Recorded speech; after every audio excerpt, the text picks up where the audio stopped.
Manchester United 3, Leicester nil. And listen, I can't lie, that was one of the most enjoyable United performances for a long time.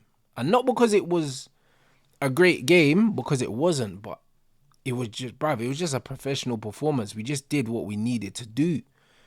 Man's so used to going into United games not knowing what to expect. But pretty much the starting 11 was exactly what I expected. Do you know what I mean? Obviously, he changed Ahmad in for Garnacho, which was a long time coming. I didn't agree with Hoyland starting because he's been awful. But other than that, Ruud has pretty much consistently picked the same 11 every week, so we knew what to expect.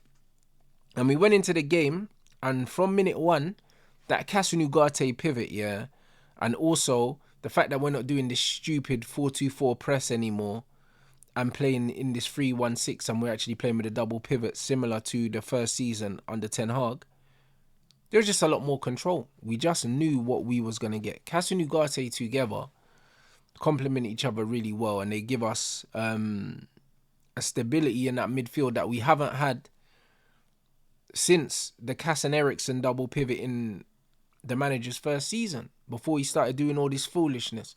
So a lot of people are going to look at it like Ruud's done miracles, but really all he's done is he's gone back to basics. He's gone back to what works at United and what has worked, even for Eric Ten Hag in his first season, even though it means the football's not great. It's not very expansive, but it gets the job done. The reason why I didn't complain in the first season under Ten Hag is because I always said, first season, the manager kind of just, if he hasn't got his players, he kind of just has to come in, work out what his thing is, stabilize, and then cool. We get the top four and the trophy, but then next season, I need to see you jogging. Like, we need to have some consistency then. And we didn't kick on. And this was just like the old United. First season, Ten Hag, double pivot, not pressing too high, compact, difficult to break down. The only difference is we scored 3 goals today again, and Ten Hag struggled to score loads of goals in a game the whole time he was here. So, you know what I mean? It's a positive performance. Ahmad's confidence is clear. He's shooting more, he's getting on the ball, he's demanding the ball, and he performed really well today. And he's part of the reason why we're scoring more goals, because he adds that creative spark, the ability to go past players, and also the ability to receive the ball under pressure. It's something that he has that Rasmus doesn't have, Garnacho doesn't have, Rashford doesn't have, and Anthony don't really play, so it's not even really worth speaking about whether he has it or not, even though I think his ability to receive the ball with a player close to him is better than the other three. But either way, it was just the most relaxed I've felt in a while. I watched the game. I didn't feel like we was going to concede. I didn't feel like we were going to lose, which is alien for supporting United, because no matter who we come up against, whether it's home and away, under Ten Hag, we knew there was a possibility that we could just lose the game. Be 2-0 up and you're not confident. But at 2-0 up, the game was locked for me. So, nah, man have to give them credit for that. I thought today, Ugarte and Cass were quality, but especially Ugarte, just because he started shaky, innit? Today he was serious, like just mopping up things. Obviously on the ball he's not great. We need to get over that. Because that's just not who he is, innit? I said the same thing about Kante, and I even said the same thing about Fred. On the ball, these men are not supposed to be great on the ball. They're not going to pick up the ball. They're not going to drop shoulders and jink, and you know what I mean? They're not going to play 60-yard diags and stuff. But as long as they're mopping up the play, yeah, and just playing the simple passes, you just accept that that's what they are. And as long as they're doing that well, you just have to say that they played well, innit? And I think Ugarte was solid today, man. I think he shadows Cass well. When Cass goes in for a challenge, if he doesn't come out with the ball, Ugarte makes sure he comes out with the ball.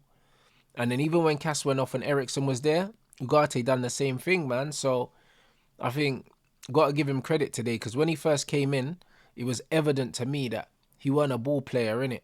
And he was struggling in that single pivot under Ten Hag, being the first phase player. But in the system with Cass takes on the ball playing responsibilities, And it frees up Ugarte to just do the dog work, innit? He's a dog. That's all he is, man. And him besides Cass is that's a partnership that I want to see blossom. Like, that's a partnership we need to keep. Even under the new manager, he has to keep them two in there.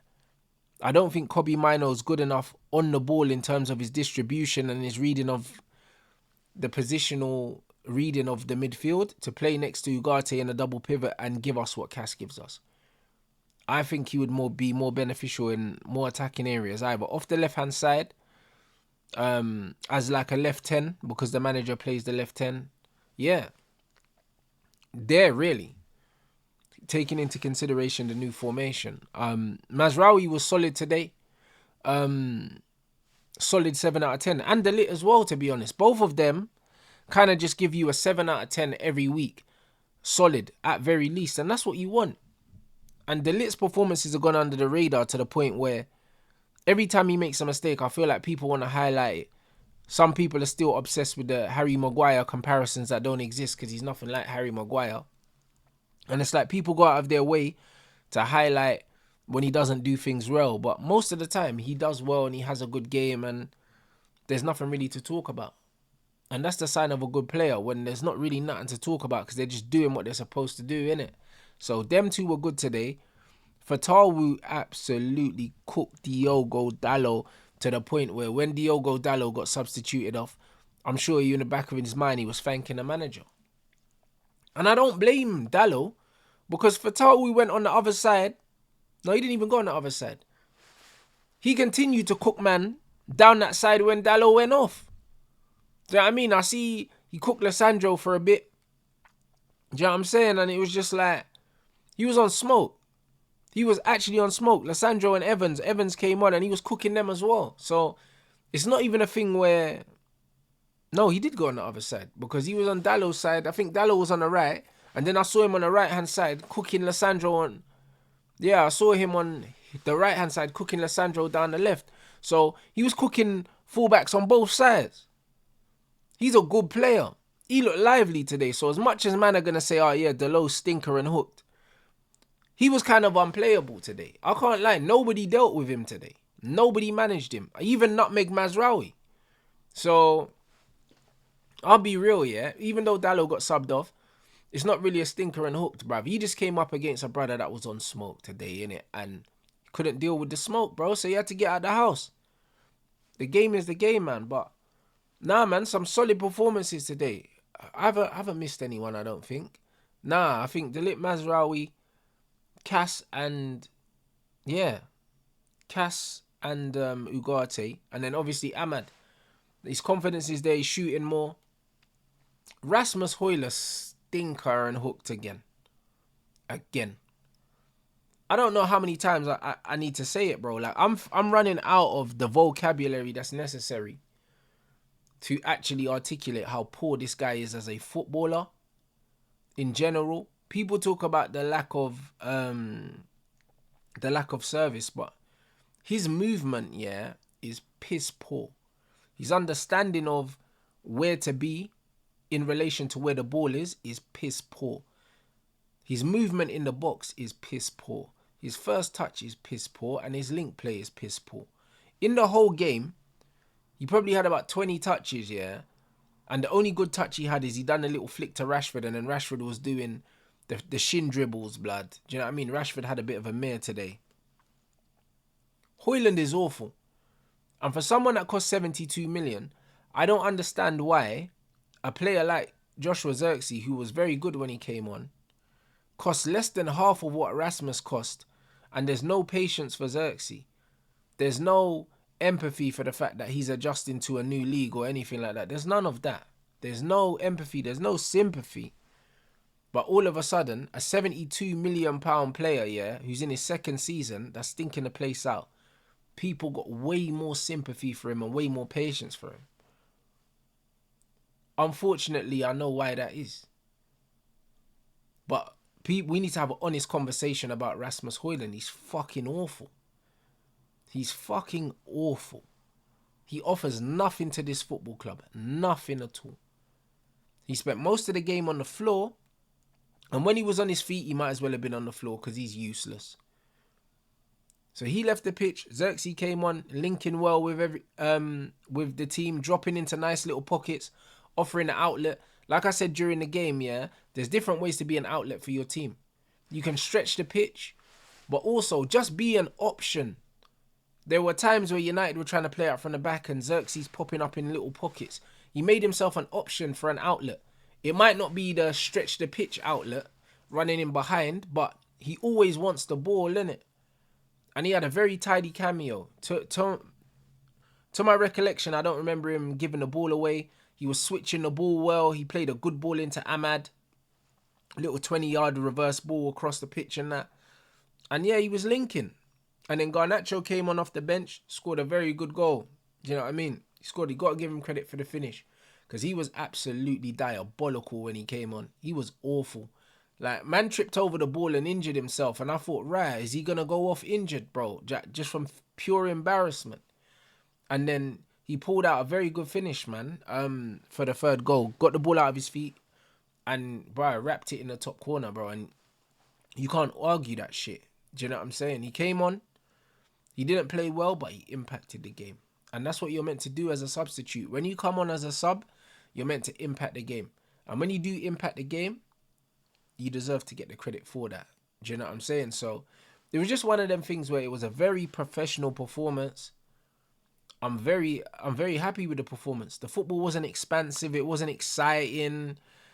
It's not a game I would watch back, but I just value the fact that I got to sit down and watch Man United play. And at no point did I feel like we could lose. I felt no danger. I never felt like we lost control of the game. It just felt like a routine professional win. And we don't get many of those over here. So, you get me? I'm happy with that. And big up RUUD in the interim. Do you know what I mean? He steadied the ship. That's what an interim manager's supposed to do. He's just meant to steady the ship. He's done that. He's gone back to basics. The football hasn't been exciting. We're scoring a few more goals though, and we're conceding less goals. Our goal difference isn't negative no more. I think we're on 0 now. So he's done what he was supposed to do. He steadied the ship, and I'm looking forward to the actual coach coming in, and I'm looking forward to actually watching Man United and enjoying the games. Do you know what I'm saying? I'm looking forward to actually enjoying the games. I'm looking forward to being a bit more attacking, a bit more proactive. But do you know what I mean? RUUD's done what he was supposed to do. Do you know what I mean? So shout him out. Do you know what I mean? And with that being said, yeah, I definitely don't want him to stay though. Do you know what I mean? I think he served his purpose. I think that he can go on and get a good job off the back of what he's shown at Man United. Because he's shown that he can coach in the Premier League. He's shown it, man. So big up RUUD, man. And yeah, man, comfortable win. I'm very happy.